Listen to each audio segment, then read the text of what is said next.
in other news, the weather. It's really kind of, I don't know, sticky out there. It is. It's warm. It's humid. It gets hot if you've been out in it for a while. But we're not talking record heat. We're not talking extreme heat indices. Yes. But with so many things going on outside, I'd rather just be thankful that we have no rain in the forecast, no severe weather.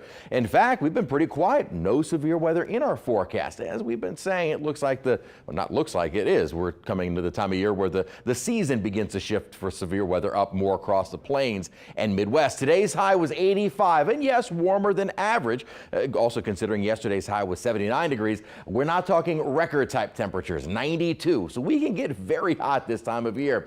We were mild to start the day, generally in the 60s, a 58-degree reading at Bogalusa, but very similar temperatures tomorrow. 60s to begin the day, 80s during the afternoon. Right now we saw a lot of sunshine and a very pretty day. I'll tell you what, if you can get into the air conditioning or in the shade, just stay hydrated, it really doesn't feel too bad. And believe me, I'm the first one to complain about the heat. 84 is our current temperature. Now dew points while in the 60s, and that is humid. When you consider that the temperature is over 20 degrees above the dew point, the humidity is only 46%. That's why we call it relative humidity. It's relative to the temperature. And so the humidity, while low, dew points in the 60s are humid. Temperatures in the 70s and low 80s outside at the moment. And so with the coming of the sunset, we'll start to see those temperatures coming down, but dew points are in the 60s, so we will likely only see 60s by early tomorrow morning. And winds at times, you get a little bit of a breeze, but that persistent southeasterly or easterly wind will continue a coastal flood advisory. I mentioned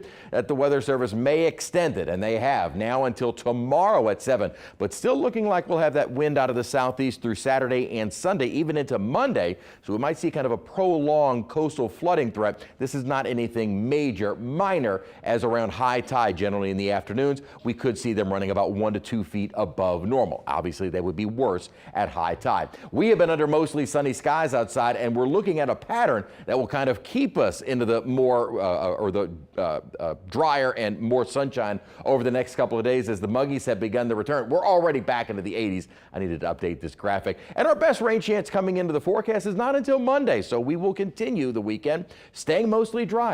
Look at some storms developing up to our north. This is on the outer rim of an upper high that is starting to build in. We were talking about this yesterday as well. This will begin a warming trend over the next several days with the high sitting right on top of us for the weekend. The weekend is likely going to be our warmest couple of days. Then, as this upper trough starts to progress toward the east, this will send a cold front our way, but that doesn't happen until probably more early Tuesday. Timing has kind of changed a little bit as to when that front moves on through, and even our rain chances, as I said, that's the best shot of rain Monday into Tuesday. Even that is not looking to be all that great. So we stay relatively dry through the weekend. As the upper high begins to shift a little bit more to the east, it may allow for a few stray sprinkles. It doesn't look like we have anything very heavy. And then only a few spotty showers Monday going into early Tuesday as the front moves through. Not a dramatic drop in temperature, but it will lower our humidity toward the middle to end of next week.